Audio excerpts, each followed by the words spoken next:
এই মুহূর্তে আমার হাতে যে ফর্মটা আপনারা দেখতে পাচ্ছেন এটা কিন্তু অন্নপূর্ণা যোজনার ফর্ম। এই ফর্মটা ফিল আপ করলে তবেই কিন্তু আপনাদের ব্যাঙ্ক অ্যাকাউন্টে 3,000 টাকা করে প্রত্যেক মাসে ঢুকবে এই অন্নপূর্ণা প্রকল্পের। আপনাদেরকে জানিয়ে রাখি, এই ফর্মটা কিন্তু এক পাতা বা দুই পাতার নয়, 12টা পাতা আছে এতে, মানে 12টা পৃষ্ঠার ফর্ম কিন্তু আপনাদেরকে ফিল আপ করতে হবে। প্রত্যেক পৃষ্ঠাতে অপশান দেওয়া রয়েছে, প্রত্যেকটা অপশান কিন্তু আপনাকে ফিল আপ করতে হবে এবং নিখুঁতভাবে করতে হবে। যদি কোনো ভুল করেন তাহলে এই যে 3,000 টাকা, এই 3,000 টাকা হয়তো আপনার ব্যাঙ্ক অ্যাকাউন্টে ঢুকবে না। আজকের এই ভিডিওতে সম্পূর্ণ পদ্ধতি স্টেপ বাই স্টেপ দেখাবো। এর আগের ভিডিও আপনাদেরকে দিয়েছিলাম, সেখানে অনেকেই কমেন্ট করেছেন যে দাদা অন্নপূর্ণা যোজনায় এই যে সদস্য সংখ্যা কিভাবে লিখবো, আধার কার্ডের নাম্বারটা কার দেবো, পরিবারের প্রধানের দেবো নাকি যিনি আবেদন করছেন তার দেবো। অনেকে বলছেন দাদা যে মহিলা অন্নপূর্ণা যোজনার টাকা পাবেন তো সেই মহিলার বিস্তারিত জায়গায় তো নেই, তো কোথায় লিখবো, কিভাবে বুঝবে যে এই যে অন্নপূর্ণা যোজনার আবেদন যিনি করছেন এই মহিলা টাকা পাবেন। এই সমস্ত প্রশ্নের উত্তর এবার যে ফর্ম ফিল আপটা আপনাদেরকে দেখাবো স্টেপ বাই স্টেপ আপনারা দেখতে থাকুন, সম্পূর্ণ কিন্তু আপনারা দেখতে পাবেন। আশা করি ইউটিউবে এই রকম বিস্তারিত ভিডিও আপনারা প্রথম দেখছেন। চলুন এক এক করে এই 12 পাতার ফর্ম আপনারা একদম নিমেষে, চোখের নিমেষে কীভাবে ফিল আপ করবেন আপনাদেরকে একটু দেখিয়ে দিই। তো বন্ধুরা, এবার অন স্ক্রিনে আপনাদেরকে যে ফর্মটা দেখাচ্ছি এটাই কিন্তু আপনাদেরকে ফিল আপ করতে হবে। দেখুন, অন্নপূর্ণা যোজনা পারিবারিক তথ্য সংগ্রহের ফর্ম, আর এটা কিন্তু প্রত্যেকটা অপশান, প্রত্যেকটা বিকল্প কিন্তু পূরণ করা বাধ্যতামূলক, এখানে দেওয়াই রয়েছে। দেখতে পাচ্ছেন 3টে সেকশন রয়েছে, 1, 2 আর 3। তো এখানে যেমন পারিবারিক পরিচয়ের বিভাগ রয়েছে, তারপরে ইনপুট, এই সমস্ত জায়গাগুলো আপনাকে লিখতে হবে। কোথায় কি লিখতে হবে, কোথায় টিক করতে হবে, কোথায় টিক করতে হবে না, কিছু কিছু ক্ষেত্র রয়েছে, সমস্ত কিছু দেখাবো। চলুন এক এক করে ফর্ম ফিল আপটা দেখে নিই। দেখুন, এখানে প্রথমেই কি বলা হয়েছে, 1 নম্বরে পরিবারের প্রধানের নাম। এখানে অনেকেই ভুল করছেন, যে অনেকে জানতে চাইছেন যে দাদা যে মহিলা আবেদন করবেন সেই মহিলার নাম কি লিখবো? না, সেই মহিলার নাম নয়, ওই মহিলার যিনি গার্জেন রয়েছেন, অর্থাৎ পরিবারের যিনি প্রধান রয়েছেন, হেড অফ দ্য ফ্যামিলি, তার নাম কিন্তু এখানে লিখতে হবে। আর তার নামটা আধার কার্ডে যেটা রয়েছে সেইটা কিন্তু লিখতে হবে, উল্টোপাল্টা নাম লিখলে কিন্তু হবে না, ক্যান্সেল হয়ে যেতে পারে। এবারে অনেকের প্রশ্ন রয়েছে দাদা শ্বশুরের নাম লিখবো নাকি স্বামীর নাম লিখবো, সেটাও কিন্তু এই ফর্মের শেষেই আপনাদেরকে দেখাবো। ফর্মের নিচেই কিন্তু আপনাদেরকে দেখিয়ে দেবো, এই ফর্মেই রয়েছে যে শ্বশুরের নাম দিলে আপনার সুবিধা হবে নাকি স্বামীর নাম দিলে সুবিধা হবে, সেটা দেখালেই আপনারা বুঝতে পারবেন। আগে ফর্ম ফিল আপটা দেখে নিন। আচ্ছা, এবারে দেখুন জন্ম তারিখ, এই জায়গায় জন্ম তারিখটা আপনাকে লিখতে হবে, এই জায়গায়, ঠিক আছে, এই জায়গায় লিখবেন। প্রথমে দিন, মাস, তারপরে বছর লিখবেন। অনেকে বলছেন যে দাদা জন্ম তারিখে কি যিনি আবেদন করছেন তার নয়, পরিবারের প্রধান যিনি, তার আপডেট কিন্তু এই মুহূর্তে চাওয়া হচ্ছে। এবার দেখুন বলা হয়েছে পরিবারের প্রধানের লিঙ্গ, অর্থাৎ হেড অফ দ্য ফ্যামিলি যিনি রয়েছেন তিনি পুরুষ নাকি মহিলা নাকি অন্যান্য। পুরুষ হলে পুরুষে টিক করবেন, মহিলা হলে মহিলা টিক করবেন। অনেক পরিবার আছে না যেখানে ধরুন ওনার স্বামী নেই, মানে মহিলা কোনো একজন রয়েছেন, তিনি পরিবারের প্রধান, তো তেমন হলে মহিলাতে ঠিক করবেন। এবার দেখুন বলা হচ্ছে পরিবারের প্রধানের আধার কার্ডের নাম্বার। অনেকে বলছেন যে দাদা যিনি আবেদন করছেন তার আধার কার্ডের নাম্বার দেবো, না, তার আধার কার্ডের নাম্বার নয়, যে পরিবারের প্রধান, আপনি যাকে প্রধান করছেন তার আধার কার্ডের নাম্বারটা এখানে দিতে হবে আপনাকে।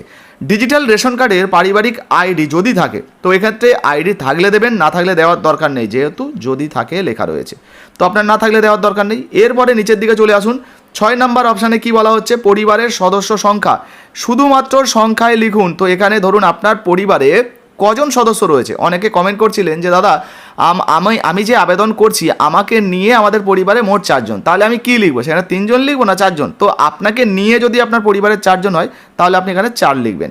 এবারে ঠিকানা, তো এই জায়গায় আপনার পুরো ঠিকানাটা লিখে দেবেন, আপনার পোস্ট অফিস থেকে শুরু করে জেলার নাম, পিনকোড, সমস্ত কিছু, পুরো ঠিকানাটা এখানে লিখে দেবেন, ঠিক আছে। এরপরে বলা হচ্ছে স্থায়ী ঠিকানা, তো স্থায়ী ঠিকানা আপনি একই লিখে দিতে পারেন, অর্থাৎ এই ঠিকানা আর এই ঠিকানা একই, সেটাই কিন্তু লিখতে পারেন। আর যদি স্থায়ী ঠিকানা আলাদা হয় তাহলে সেটা আপনি লিখতে পারেন। এইবারে দেখুন বলা হয়েছে যোগাযোগ নম্বর, এই জায়গায় আপনার একটা মোবাইল নাম্বার দিতে হবে যেটা আধার কার্ডের সঙ্গে লিঙ্ক রয়েছে। দেখুন বলা হয়েছে বিশেষত পরিবারের প্রধানের আধার সংযুক্ত মোবাইল নাম্বার, তো আপনার যে নাম্বারটা সেটা নয়, আপনার পরিবারের যিনি প্রধান রয়েছেন, যাকে প্রধান করছেন, হেড অফ দ্য ফ্যামিলি, তার আধার কার্ডের সঙ্গে যুক্ত যে মোবাইল নাম্বারটা সেটাই কিন্তু এখানে চাওয়া হয়েছে। আচ্ছা, এরপরে দেখুন বলা হয়েছে নাম, জন্ম তারিখ, লিঙ্গ, পরিবারের প্রধানের সঙ্গে সম্পর্ক, আধার নাম্বার, পরিবারের সকল সদস্যের। এবার পরিবারের সকল সদস্যের কিন্তু আপনাকে আপডেট দিতে হবে। এবারে অনেকে জানতে চাইছিলেন যে দাদা এই যে অন্নপূর্ণা যোজনায় আমরা আবেদন করছি, আবেদনকারী যে মহিলা রয়েছেন তিনি যে অন্নপূর্ণা যোজনায় আবেদন করছেন সেটা কিভাবে বুঝবো? দেখুন এখানেই আছে বিষয়টা, আপনার একটু ভালোভাবে বুঝে নিন। এখানে কি বলা হয়েছে না, নাম, জন্ম তারিখ, লিঙ্গ, পরিবারের প্রধানের সঙ্গে সম্পর্ক, আধার নাম্বার, পরিবারের সকল সদস্যদের তথ্য দিতে হবে। প্রথমেই কি লেখা রয়েছে, পরিবারের প্রধান, তো যিনি পরিবারের প্রধান তার নামটা আপনাকে এই জায়গায় লিখতে হবে। এবারে উনি যদি মহিলা হন, উনিও যদি অন্নপূর্ণা যোজনায় আবেদন করছেন, তাহলে এই হ্যাঁতে টিক করতে হবে এই বক্সে। দেখুন এখানে লেখা রয়েছে অন্নপূর্ণা যোজনার জন্য আবেদন করা হচ্ছে। তো ওই মহিলা যদি এই যে পরিবারের প্রধান যিনি, উনি যদি মহিলা হন, উনি যদি অন্নপূর্ণা যোজনায় আবেদন করছেন, তাহলে হ্যাঁতে টিক করবেন। আর যদি উনি আবেদন করছেন না, তাহলে এই বক্সটা আপনি ছেড়ে দেবেন। এরপরে সদস্য 1, এইবারে ধরুন ধরে নিলাম যে এই যে হেড অফ দ্য ফ্যামিলি ইনি আবেদন করছেন না, ইনি ধরুন আপনার স্বামী, তো ইনি তাহলে আবেদন করছেন না, এই বক্সে টিক করার কোনো প্রয়োজন নেই। এবারে ধরুন আপনি মহিলা, আপনি আবেদন করছেন, তো সদস্য 1-এ যে মহিলা আবেদন করছেন তার নামটা লিখতে হবে। এরপরে জন্ম তারিখ, লিঙ্গ অর্থাৎ তিনি যে মহিলা, পরিবারের প্রধানের সঙ্গে কী সম্পর্ক, স্বামী স্ত্রী হলে স্বামী স্ত্রী, যদি বাবা মেয়ে হয় সেটা যেটা হবে, তারপরে আধার নাম্বার অর্থাৎ যে মহিলা আবেদন করছেন সেই মহিলার আধার নাম্বার এখানে দিতে হবে। এবারে দেখুন এই যে অন্নপূর্ণা যোজনার জন্য আবেদন করা হচ্ছে, তো এটা তো 1 নম্বর সদস্য, তো পরিবারের প্রধানের জন্য এইটা ছিল, এবারে এনার জন্য কিন্তু এইটা। তো আপনি যদি আবেদন করছেন তাহলে এই জায়গায় আপনি টিক করে দিন, অর্থাৎ হ্যাঁতে টিক করুন। আর 5 বছরের কম বয়স হলে আধার যে আধারে না চিহ্নিত করুন, অর্থাৎ NA লিখে দিতে হবে, NA এটা লিখে দিতে হবে, দিলেই হয়ে যাবে। এবারে আপনার পরিবারে ধরুন 2 জন সদস্য আছে, 2 জন প্রাপ্তবয়স্ক মহিলা আছে একই পরিবারে, পরিবার আলাদা নয়, একই পরিবারে 2 জন মহিলা আছেন এবং দুজনেই অন্নপূর্ণা যোজনায় আবেদন করতে চাইছেন, তাহলে এই দুটো বক্সে আপনাকে টিক করতে হবে। এবার যদি মনে করেন যে আমার পরিবার আলাদা, আমার স্বামী আলাদা, ওনার স্বামী আলাদা, আমার পরিবার আলাদা, আলাদা খাওয়া দাওয়া করি, পুরো ফ্যামিলিটাই আলাদা, সেক্ষেত্রে আপনি 2টো ফর্ম ফিল আপ করবেন। অনেকের মনে প্রশ্ন ছিল যে দাদা একই পরিবারে 2টো মহিলা থাকলে 2টো ফর্ম ফিল আপ করবো নাকি একটা? তো আপনার যদি একই পরিবার হয়, আপনি একটা ফর্মের মধ্যেই হ্যাঁ করে দিলে হবে এবং তথ্য দিলে হবে। যদি আপনার আলাদা পরিবার হয়, সেক্ষেত্রে হেড অফ দ্য ফ্যামিলি কিন্তু তখন আলাদা করে আপনাকে আলাদা ফর্ম ফিল আপ করতে হবে। আশা করি এই প্রশ্নের উত্তর আপনারা পেয়েছেন। এরপর নিচের দিকে চলে আসুন। এখানে দেখুন অন্যান্য যে সমস্ত সদস্যরা রয়েছে তাদের বিবরণ আপনারা চাইলে দিতে পারবেন। মোট 5 জন সদস্যের কিন্তু তথ্য এখানে দিতে পারবেন। এবার দেখুন বলা হয়েছে পরিবারের প্রধান এবং পরিবারের সকল প্রাপ্তবয়স্ক সদস্যদের ব্যাংক অ্যাকাউন্ট নগদ অর্থ স্থানান্তরের জন্য দিতে হবে। তো হেড অফ দ্য ফ্যামিলি তিনি ধরুন এই যে অন্নপূর্ণা যোজনায় আবেদন করেছেন, তো তারও তো ব্যাংক অ্যাকাউন্টে টাকা ঢুকবে, সেই জন্য তার ব্যাংকের নাম, ব্যাংকের অ্যাকাউন্টের নাম্বার, IFSC কোড দিতে হবে।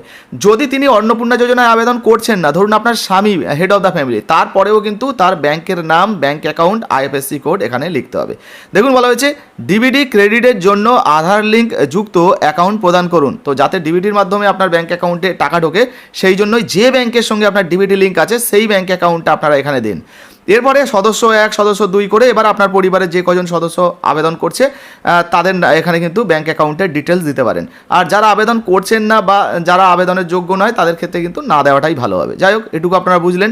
এরপরে আমরা পরের পেজে চলে এলাম। এবারে 11 নম্বরে দেখুন এখানে কি বলা হয়েছে, ইপিক হেড অফ দ্য ফ্যামিলির ইপিক নাম্বার মানে ভোটার কার্ডের নাম্বার এবং সকল প্রাপ্তবয়স্ক যাদের কাছে ভোটার কার্ড রয়েছে ভোটার তালিকার অংশ নম্বর সহ সমস্ত দিতে হবে। হেড অফ দ্য ফ্যামিলি যিনি রয়েছেন তার ইপিক নাম্বারটা অর্থাৎ ভোটার কার্ডের নাম্বারটা এখানে লিখবেন। তারপর এখানে দেখুন বলা হয়েছে বিধানসভা ক্ষেত্র ও অংশ নাম্বার আপনাকে এই জায়গায় লিখতে হবে, ভোটার কার্ডেই পেয়ে যাবেন। এরপরে এটা তো পরিবারের প্রধানের হয়ে গেল। তারপর বাকি অন্যান্য ধরুন কোনো মহিলা আবেদন করছেন, সেই মহিলার ভোটার কার্ডের নাম্বার, তার বিধানসভা ক্ষেত্র অংশ নাম্বার ভোটার কার্ডে যেটা রয়েছে সেটা দিতে হবে। একইভাবে অন্যান্য সদস্যদেরগুলোও কিন্তু আপনারা ভরতে পারবেন আরও সদস্য থাকলে। এরপরে 12 নম্বরে বলা হয়েছে দেখুন ক্যাটাগরি। তো আপনি যদি অসংরক্ষিত ক্যাটাগরির হন মানে আনরিজার্ভ, বা যদি আর্থিকভাবে দুর্বল হন EWS, আনরিজার্ভ EWS, বা তপশিলি জাতি SC ST OBC বা PVTG, আপনার যেটা হবে, যে ক্যাটাগরি হবে সেই ক্যাটাগরিতে টিক করবেন। এবার দেখুন বলা হয়েছে প্রযোজ্য শংসাপত্র, যেমন জাতিগত শংসাপত্র, আর্থিকভাবে দুর্বল EWS শংসাপত্র, ক্রিমিলিয়ার শংসাপত্র ইত্যাদি। তো এই সমস্ত শংসাপত্রগুলো আপনি যেটাই টিক করবেন সেই শংসাপত্র কিন্তু আপনাকে দিতে হবে, মানে সেই সার্টিফিকেটের জেরক্স দিতে হবে। আচ্ছা, মাথায় রাখবেন যে সমস্ত ডকুমেন্টের কথাগুলো এখানে আপনারা দেখছেন, যেমন ভোটার কার্ড বলুন, আধার কার্ড বলুন, ব্যাঙ্ক অ্যাকাউন্টের জেরক্স বলুন, ব্যাঙ্ক অ্যাকাউন্টের তথ্য বলুন, আপনি যখন ফর্মটা ফিল আপ করবেন যাদের তথ্যগুলো দিচ্ছেন তাদের ডকুমেন্টের জেরক্সগুলোও কিন্তু এই ফর্মের সঙ্গে অ্যাটাচ করে দেবেন।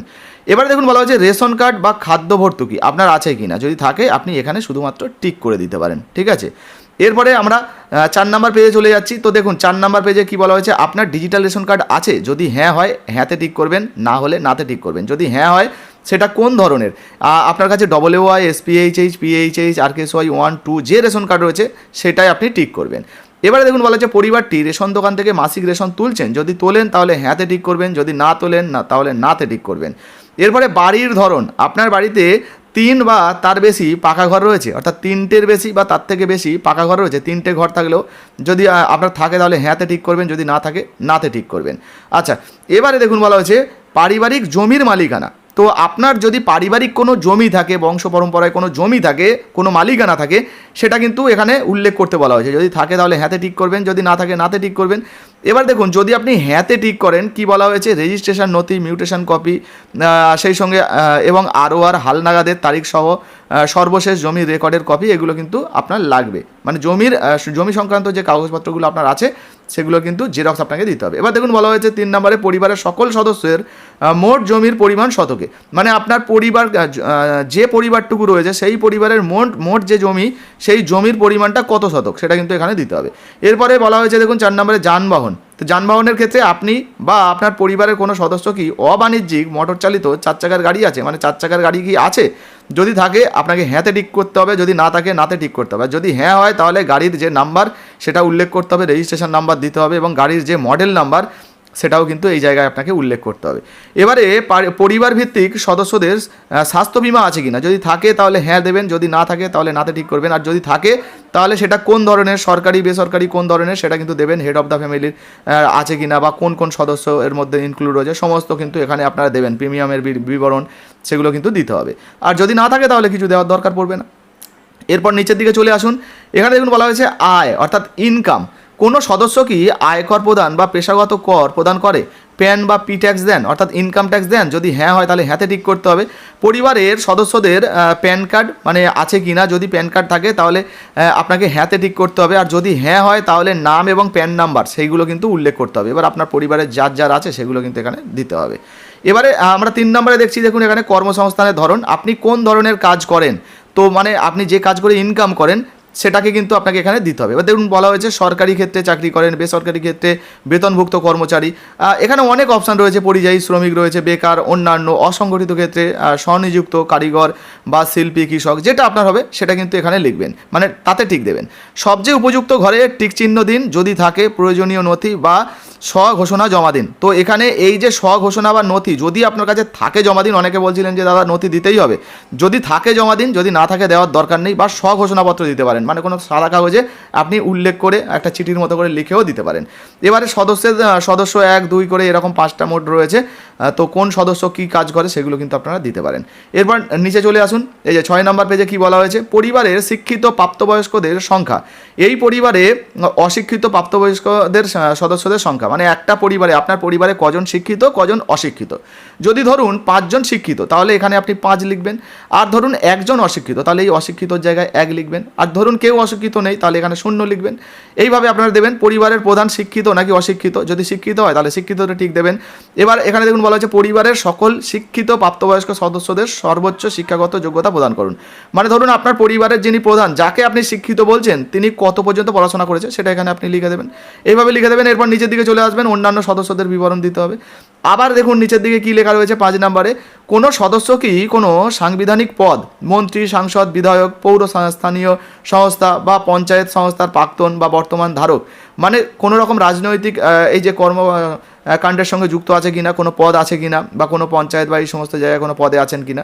যদি হ্যাঁ হয় হ্যাঁতে দিতে হবে, যদি না হয় তাহলে নাতে ঠিক করবেন এবং কোনো কিছু লেখার দরকার নেই। হ্যাঁ হলে সদস্য নাম্বার কিন্তু দিতে হবে এবং এখানে স্বঘোষণা কিন্তু জমা দিতে হবে বা সহায়ক নথি থাকলে সেটা জমা দিতে হবে। 6 নম্বরে বলা হয়েছে কোনো সদস্য কি সরকারি পেনশনভোগী। যদি হ্যাঁ হয় তাহলে পেনশনের যে নাম্বার মানে সদস্য নাম্বার দিতে হবে, যদি না হয় তাহলে নাতে ঠিক করবেন, কিছু দেওয়ার দরকার নেই।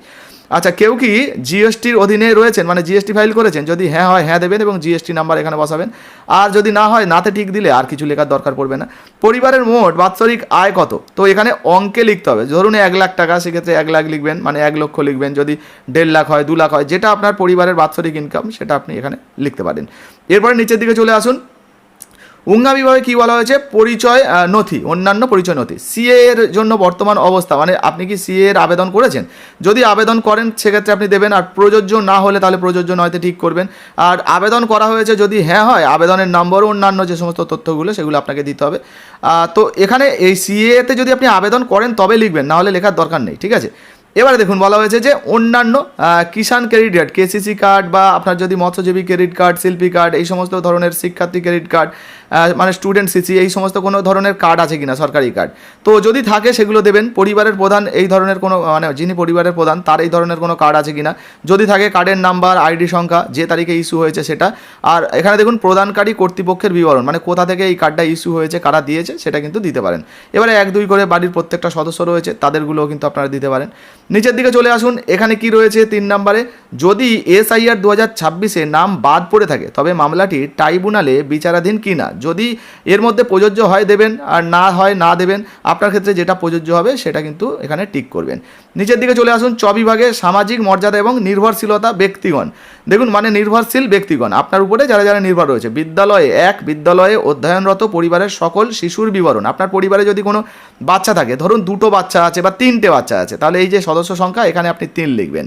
এবার ধরুন তারপরে কী লেখা রয়েছে, শিশু সদস্য 1, যদি 3টে শিশু থাকে তাহলে 1 নাম্বার শিশুর নাম এখানে লিখবেন, মানে বড়োর নাম লিখবেন, তারপর সে কোন ক্লাসে পড়াশোনা করছে, বিদ্যালয়ের নাম, বিদ্যালয়ের ধরন, তার মানে সরকারি সাহায্যপ্রাপ্ত, স্পন্সার্ড বা বেসরকারি অন্য কোনো বিদ্যালয় কিনা। যদি অন্যান্য নির্বাচন করেন অনুগ্রহ করে সেই বিদ্যালয়ের ধরনটা কিন্তু লিখতে হবে, যেমন এই যে স্কুলিং, হোম স্কুলিং ইত্যাদি, এই যেগুলো দেওয়া রয়েছে আর কি। তো এইভাবে আপনাকে দিতে হবে। অনেকে বলছিলেন যে দাদা আমার বাড়িতে কোনো বাচ্চা নেই, সেক্ষেত্রে এই ঘরটা আপনারা তাহলে ছেড়ে দেবেন। এই যে রয়েছে দেখতে পাচ্ছেন অন্যান্য, তো অন্যান্য হলে আপনাকে অন্যান্য ধরনটা কি সেটা লিখতে হবে। এরপরে আপনার নিচের দিকে চলে আসবেন, দেখুন শিশুর টিকাকরণের বর্তমান অবস্থা। আপনার বাড়িতে যদি কোনো বাচ্চা থেকে থাকে, না থাকলে তো লেখার দরকার নেই, কিন্তু যদি থেকে থাকে তাহলে তার কোনো টিকাকরণ হয়েছে কিনা। হ্যাঁ টিকাকরণ শুরু হয়েছে, সম্পূর্ণ হয়েছে, টিকাকরণ করা হয়নি, তো আপনার ক্ষেত্রে যেটা প্রযোজ্য হবে সেটা দেবেন। আর যদি হ্যাঁ হয় তাহলে টিকাকরণের কার্ড, আইডি, যদি না হয় তাহলে শেষ টিকা নেওয়ার তারিখ, টিকা না নেওয়ার কারণ, সেই সমস্তগুলো কিন্তু এখানে আপনারা লিখে দেবেন। এরপর নিচে চলে আসবেন, দেখুন এখানে বলা হয়েছে 6 বিভাগে, তো আপনি কি কোনো সরকারি প্রকল্পের সুবিধা ডিবিটির মাধ্যমে পাচ্ছেন? যদি পেয়ে থাকেন, পরিবারের প্রধান কি পাচ্ছেন? যদি হ্যাঁ হয় তাহলে হ্যাঁতে ক্লিক করবেন, আর যদি না হয় নাতে ঠিক করবেন।